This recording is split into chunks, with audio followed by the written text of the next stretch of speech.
Here at the March for Our Lives, Common, in your Oscar performance, you said "Ashe, make it happen," and that was echoed by Naomi Walder, the 11-year-old, and Aaliyah Eastman. What changes do you think these students can make? Well, I mean, they are making it. It's not even a can at this point. They are making it. They're getting laws changed. They're not only raising awareness, but they're like hitting us in like smacking us across the face, symbolically saying, "Get up, wake up." But they're not waiting on any other generation. The students are taking their lives into their own hands and figuring out things that need to be changed within laws and within communities and going out doing it. And they're connecting with other communities, which is something we have never seen or we hadn't seen in this day and time, which is extremely powerful because it's inclusive. It shuts out. No one should feel like put out, unless you just like want to see violence and want to see hatred out there. You shouldn't feel shut out for any reason because it's like you got people from all walks of life saying, hey, we want a better community. We want peace amongst each other. We don't want our children being shot and killed.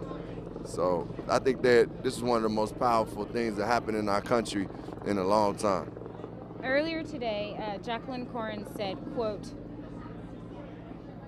"We openly recognize that we are privileged individuals. We stand here today with those who have always stared down the barrel of a gun." What do you think this impact will have on communities of color? I think communities of color, first of all, is great to be acknowledged. To the fact that they're acknowledging that this has been a problem in our communities for so long, in communities of color, in black communities and brown communities. This has been a problem. The fact that it's being acknowledged means a whole lot to us.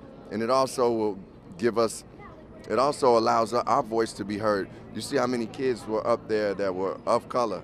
You see how many kids that came from the south side of Chicago, the west side of Chicago, D.C., who were of color that got to speak their truth, and America got to see it. All across the world got to see it. And those are some of the same stories that are unheard. Those are some of the people that are usually overlooked. Just being recognized and acknowledged is the first step. Yesterday, actually, I can't say if it was yesterday, but David Hogg said that the biggest mistake he thinks the media has made is not giving voice to black students affected by gun violence.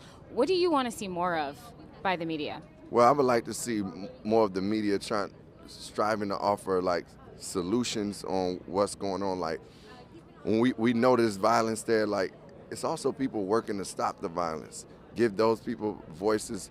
It's also people working to try to do things to bring education and programs into the community. Give those people voices. Don't get caught up in all of the, just the news, the hype that you think that people are going to just want to, tap into on their computer and watch.